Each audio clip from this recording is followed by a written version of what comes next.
आपने एक्सेल के inbuilt function use किए हैं ना? ऑफ कोर्स आप कहोगे डेली ही तो यूज करते हैं। फिर मैं बोलूंगा आपसे कि क्या आपने कस्टम फंक्शन या यूजर डिफाइन फंक्शन एक्सेल में यूज किए हैं? आप बोलोगे हाँ ऑफ कोर्स उसका भी आइडिया है मुझे, मैं एक्सेल वीबीए को यूज करके ये यूडीएफ क्रिएट कर सकता हूं। But what in case if I don't know VB? तब भी टेंशन लेने की जरूरत नहीं है, आपके पास एक्सेल में ही एक फंक्शन है लैम्डा, जिसका आप यूज करके कस्टम फंक्शन क्रिएट कर सकते हो, उसको बार बार रीयूज कर सकते हो। तो आगे के वीडियो में इसी लैम्डा फंक्शन का यूज केस विद एग्जांपल आपके सामने। इनिशिएटिव लिया है, क्या हुआ? ब्रह्मांड। तो अब आपके सामने इस लैम्डा फंक्शन के जरिए मैं एक फंक्शन क्रिएट करूंगा जिसे आप बार बार रीयूज कर सकते हैं। लेकिन ये लैम्डा को एक्सप्लोर करने से पहले मैं आपको थोड़े से लेके चलता हूं प्रोग्रामिंग की दुनिया में। एक्सप्लेन नहीं कर रहा हूं, थोड़े से उस दुनिया में लेके जा रहा हूं जिसमें बेसिक बातें कुछ कर लेना जरूरी है, जिससे कि आपको लैम्डा को मैं और बेहतर तरीके से समझा सकूं। तो सबसे पहले मैं थोड़ा सा वेरिएबल को एक्सप्लेन करना चाहता हूं। Variable is the name of memory location. आ रही बात समझ में? मतलब किसी मेमोरी लोकेशन का एक नाम होता है। दैट मीन्स आप उस वेरिएबल के अंदर जो वैल्यू स्टोर करके रख दोगे उसे आप जब चाहो क्या कर सकते हो? रीयूज कर सकते हो। तो ये जो मैंने आपसे वेरिएबल का जिक्र किया है ये लैम्डा का बेस पार्ट होगा। तो सबसे पहले आपको बता देना चाहता हूं ये लैम्डा फंक्शन आपके माइक्रोसॉफ्ट ऑफिस 365 वर्जन में अवेलेबल है, मतलब सब्सक्रिप्शन बेस्ड वर्जन में अवेलेबल है, ये पुराने वर्जन पे नहीं चलेगा। मैं आपको पहले लैम्डा का सिंटेक्स दिखाना चाहूं। मैंने लिखा lambda it is used to create a function value which can be called within formulas. आपको मैं दिखाना चाहूंगा यहाँ पे सबसे पहले आपसे मांगेगा ये पैरामीटर या कैलकुलेशन, दोनों ऑप्शन आपके पास है, या तो आप पैरामीटर पास कर दो या कैलकुलेशन पास कर। तो यहाँ पे मैं एक छोटा सा पैरामीटर पास करने जा रहा हूं। मैं एक वैल्यू ले लेता हूं पहले ए।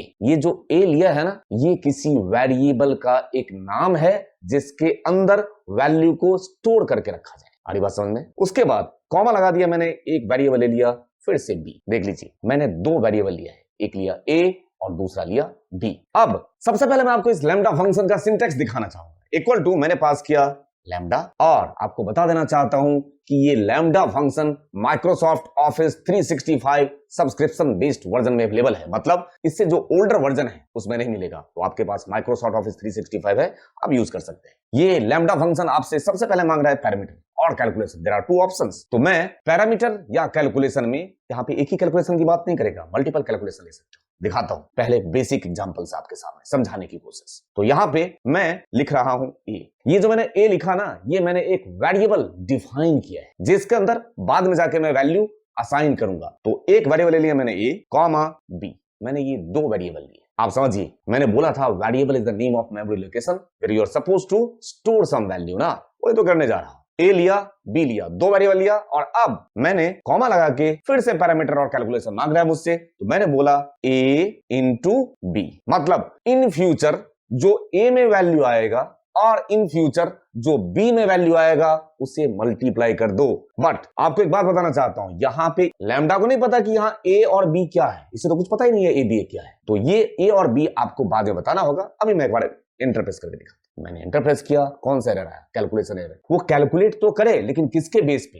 तो यहां पे मैं कहना चाहूंगा ए बी, अभी आपने इसको वैल्यू असाइन नहीं किया है ना, तो एक काम करता हूं, कहीं भी किसी भी सेल में मैं वैल्यू रख देता हूं। जैसे यहां पे लिख देता हूं मैं 5 और यहां पे लिख दिया मैंने 10, अलग अलग सेल में रख। और अब यहां पे मैं गया एंड कर रहा हूं, पैरेंथेसिस स्टार्ट कर रहा हूं, और मैंने लिया ये वाला सेल कॉमा, अब मैंने लिया ये वाला सेल। इसका मतलब ये जो ए है एक वेरिएबल और ये जो बी है इसके अंदर आपने वैल्यू असाइन किया। ये देखिए ये ए की वैल्यू दिया आपने, ये बी की वैल्यू दिया। इसको मैं दूसरे तरीके से भी यूज करके दिखाऊंगा। एंटर प्रेस करूंगा, आउटपुट आपके सामने। इसी तरीके से ये लैम्डा काम करेगा। ये तो बहुत ही बेसिक सा एग्जांपल कराया। अब आप जो सोच सकते हो वो फॉर्मूला का फॉर्मेशन करते हुए उसको आप लैम्डा में स्टोर कर दीजिए, और इसको बाद में मैं कॉल कराऊंगा कैसे वो भी आपके सामने रखता हूं। यहां पे ये लिखने की जरूरत नहीं, कैलकुलेशन एरर आ रहा है ना, आने दीजिए, कोई प्रॉब्लम नहीं है। अब आप क्या करें, इसको यहां से कॉपी किया, कर लिया, और हम चलते हैं फॉर्मूला टैब, नेमिंग रेंज की बात कर रहा हूं, डिफाइन नेम है ना, और यहां पे नेम में पास कर दिया, मान के चलते हैं माय कैलकुलेशन, CL से लिख दिया। नाम आप कुछ भी ले सकते हो है ना, और यहां पे इक्वल टू पेस्ट कर दिया लैम्डा में जो वैल्यू रखा है आपने, जो भी आपने पैरामीटर पास किया, ओके बटन प्रेस। मैंने नेमिंग रेंज दे दिया। और अब आपको बताता हूं यहां पे VBA में जो आप UDF क्रिएट करते थे, you can say custom function create करते थे, वो कैसे? वही आपके सामने देखिए। इनबिल्ट फंक्शन कौन सा होता है? मैंने लिखा सम, ये पहले से बना बनाया है। सम इफ, ये भी पहले से बना बनाया है। अभी अभी आपने ताजा कौन सा फंक्शन क्रिएट किया है? आपने अभी एक लैम्डा को यूज करते हुए कुछ बनाया जिसमें आपने इंटरनली कुछ कैलकुलेशन कर रखा है, उसी को आप यूज करना चाहते हो नंबर ऑफ टाइम्स। तो यहाँ पे उस फंक्शन का नाम था माई कैलकुलेशन, देख लीजिए आपके सामने। और वो फंक्शन कौन सा बन के आया? वो फंक्शन बन के आया कस्टम, मतलब कस्टमर के चॉइस का, मेरे चॉइस का फंक्शन। ऐसे ही क्या मांग रहा है आपसे? वो आपसे मांग रहा है ए की वैल्यू, वो आपसे मांग रहा है बी की वैल्यू। ए मैंने बोला था एक वेरिएबल है जिसके अंदर आप वैल्यू स्टोर करके रख सकते हो, तो वो वैल्यू मुझे कुछ नहीं करना है, पास करना है। पहला वैल्यू दे दिया मैंने, कॉमा, अब आपसे मांग रहा है बी,